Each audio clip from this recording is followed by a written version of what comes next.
అందరికీ నమస్కారం. కార్తీక పురాణ కథల్లోంచి ఈరోజు 30 అధ్యాయం చెప్పుకుందాం. ఓ నమ శివాయ. కార్తీక వ్రత మహిమ ఫలశ్రుతి.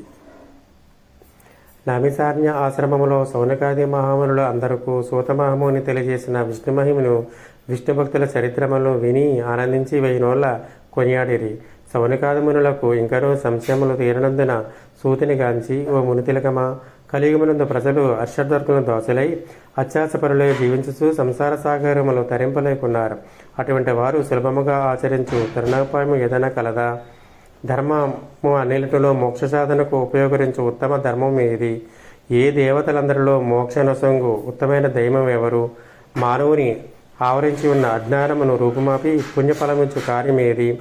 ప్రతిక్షణము మృత్యువు వెంబడించున్న మానవులకు సులభముగా మోక్షం పొందగల ఉపాయం ఏమి? హరినామస్మరణ సర్వదా చేయుచున్న మేము ఈ సంశయములతో ఉన్నాము కాన దీనిని వివరించి తెలియజేయమని కోరుచున్నాము.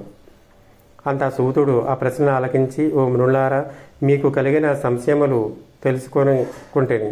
కలియుగమందలి మానవులు మందబుద్ధులు. క్షణిక సుఖములతో నిండిన సంసార సాగరమును దాటుటకు మీరడిగిన ప్రశ్నలకు మోక్ష సాధనము కాగలవు. కార్తీక వ్రతము వలన యాగాది కృతువులనొచ్చి పుణ్యము దాన ధర్మము ఫలము చేకూరును. కార్తీక వ్రతము శ్రీమన్నారాయణకు ప్రీతికరమైన వ్రతము. ఇది అన్ని వ్రతముల కంటే ఘనమైనదని శ్రీహరి వర్ణించుచు ఉన్నాడు.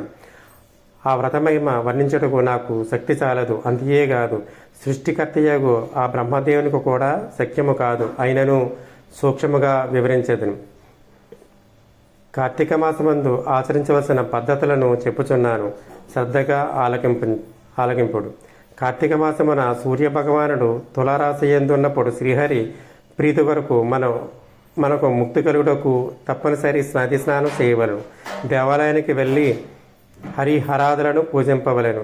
తనకున్న దానితో కొంచెమైన దీపదానం చేయవలెను. ఈ నెల రోజులు విధవ వండిన పదార్థములు తినకూడదు. రాత్రులు విష్ణు ఆలయము వద్ద గాని శివాలయమును గాని ఆవునేతితో దీపారాధన చేయవలను. ప్రతిదినము సాయంకాలము పురాణపటము చేయవలను. ఈ విధముగా చేసిన సకల పాపముల నుండి విముక్తులై సర్వసౌఖ్యములు.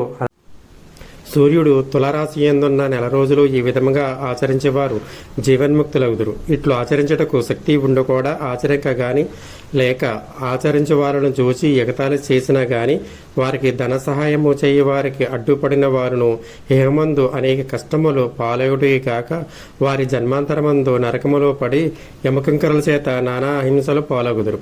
అంతేగాక అట్టివారు 100 జన్మల వరకు చండాలాది హీనై జన్మలెత్తుదురు. కార్తీక మాసములో కావేరీ నదిలో గాని గంగా నదిలో గాని అఖండ గౌతమి నదిలో గాని స్నానం ఆచరించి ముందు చెప్పిన విధముగా నిష్ఠతో ఆచరించిన వారు హేమందు సర్వసుఖములు అనిపించుటేగాక జన్మాంతరమును వైకుంఠవాసులగుదురు.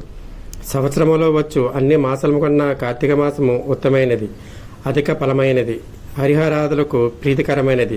కనుక కార్తీక మాస వ్రతము వలన జన్మల నుండి వారలకున్న సకల పాపములు హరించి మరుజన్మ లేక వైకుంఠ మందగలరు. పుణ్యాత్ములకు మాత్రమే ఈ వ్రతమాచరించవలనటి కోరిక పుట్టును. దుష్టులకు, దుర్మార్గులకు, పాపాత్ములకు కార్తీక మాసమున్న కార్తీక వ్రతమన్న యవాగింపు అసహ్యము కలుగును.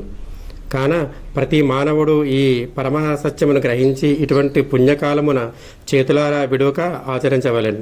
ఇటుల నెల రోజులు చేయలేని వారు కార్తీక శుద్ధ పౌర్ణమి నాడు అయినను తమ శక్తి కొలది వ్రతమాచరించి పుణ్యాశ్రమం చేసి జాగరణము ఉండి మరునాడు ఒక బ్రాహ్మణునికి భోజనము పెట్టినచో నెల రోజు చేసిన ఫలముతో సమానము కలుగును.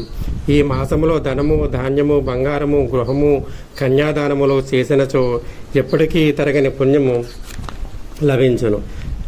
ఈ నెల రోజులు ధనవంతుడైనను బీదవాడైనను మరెవ్వరైనను సరే సదా హరినామస్మరణ చేయుచు పురాణములు వింటూ పుణ్యతీర్థములు సేవిస్తూ దాన ధర్మములు చేయుచున్న ఎడల వారికి పుణ్యలోకమును ప్రాప్తించును. ఈ కథను చదివిన వారికిని వినిన వారికిని శ్రీమన్నారాయణుడు సకల ఐశ్వర్యములు ఇచ్చి వైకుంఠ ప్రాప్తి కలుగు చేయను.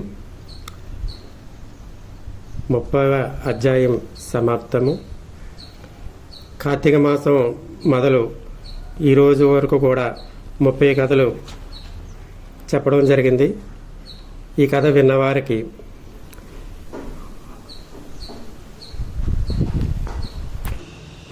అఖండ పుణ్యఫలం సిద్ధిస్తుంది. అంతేగాక ఆ పరమేశ్వరుడు యొక్క అనుగ్రహం మీకు ఎల్లప్పుడూ ఉండాలని కోరుకుంటూ ఓ నమః శివాయ. ఓం సర్వేషాం స్వస్తిర్భవతు. ఓం సర్వేషాం శాంతిర్భవతు. ఓం సర్వేషాం పూర్ణం భవతు. ఓం శాంతి శాంతి శాంతి. సర్వే జనా సుఖినో భవంతు.